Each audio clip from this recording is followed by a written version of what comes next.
جانتے ہو کہ جب اللہ تمہارا سویا ہوا نصیب اور تمہاری قسمت کا رخ بدلنا چاہتا ہے تو تمہاری زندگی میں یہ دو نشانیاں اور کچھ خاص راز کھول دیتا ہے، اور اکثر تم اپنی زندگی کی پریشانیوں اور تکلیفوں سے اپنے ہی نصیب کو برا بھلا کہتے ہو، اور پھر تمہارا یہ دل سوچنے پر مجبور ہو جاتا ہے کہ یہ دنیا میرے لیے سزا اور دوسروں کے لیے جزا کیوں، میرے نصیب میں اتنا درد کیوں؟ اور پھر یہی خیالات اور بے بسی تمہیں نا امید کر دیتی ہے۔ تو سنو، تمہارا رب تمہیں امید دلا رہا ہے کہ بے شک اللہ ہی تمہارا واحد سہارا ہے اور اللہ ہی تمہارا آخری سہارا ہے۔ زندگی میں ہر انسان کی کوئی نہ کوئی ادھوری خواہش ہوتی ہے، اور وہ ادھوری خواہش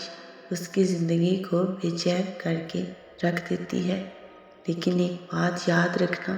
کہ کامل یقین سے مانگی گئی دعائیں ہر حال میں قبول ہوتی ہیں۔ سجدے، تہجد، نوافل اور ذکر و اذکار کچھ بھی ادھورا نہیں رہتا، اور اللہ قرآن پاک میں بھی فرماتا ہے کہ کون تمہیں خشکی اور سمندر کے اندھیروں سے نجات دیتا ہے؟ تم اسے گڑ گڑا کر اور خفیہ طریقے سے پکارتے ہو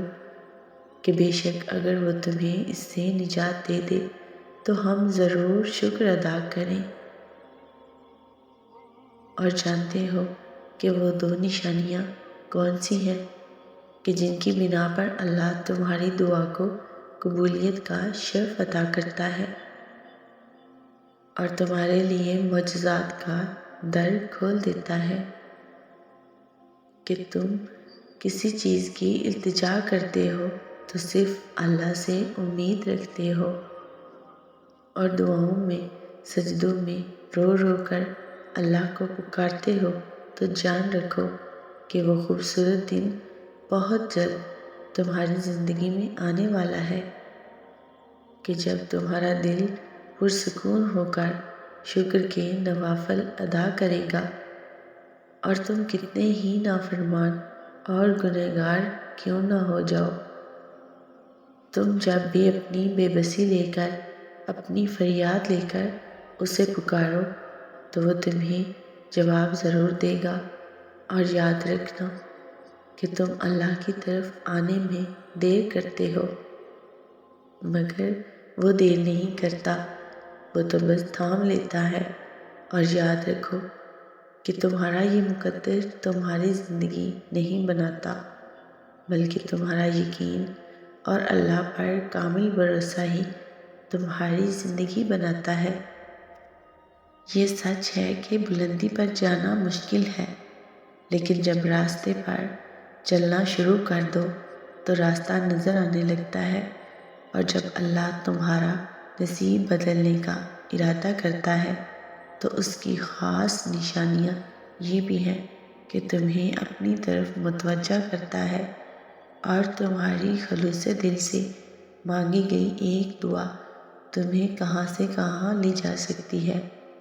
اگر تمہیں ذرا سا بھی اس کا اندازہ ہو جائے تو تم اپنی کوئی بھی سانس دعا سے خالی نہ جانے دو، اور اللہ کو سب سے زیادہ محبوب تمہارا یہ انتظار ہے کہ تم صرف اللہ کے کن کے لیے صبر کر رہے ہو۔ اور قرآن کہتا ہے کہ اے اہل ایمان، تم اللہ کا بہت ذکر کیا کرو اور صبح و شام اس کی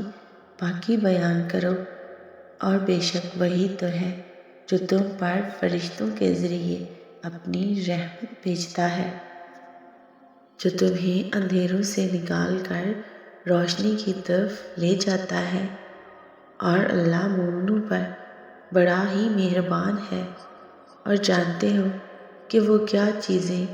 ہیں جو تمہارے نصیب کو جگا کر تقدیر میں لگی تمام بندشیں کھولنے کا سبب بنتی ہیں۔ تو یاد رکھو کہ جو اللہ پر بھروسہ رکھتا ہے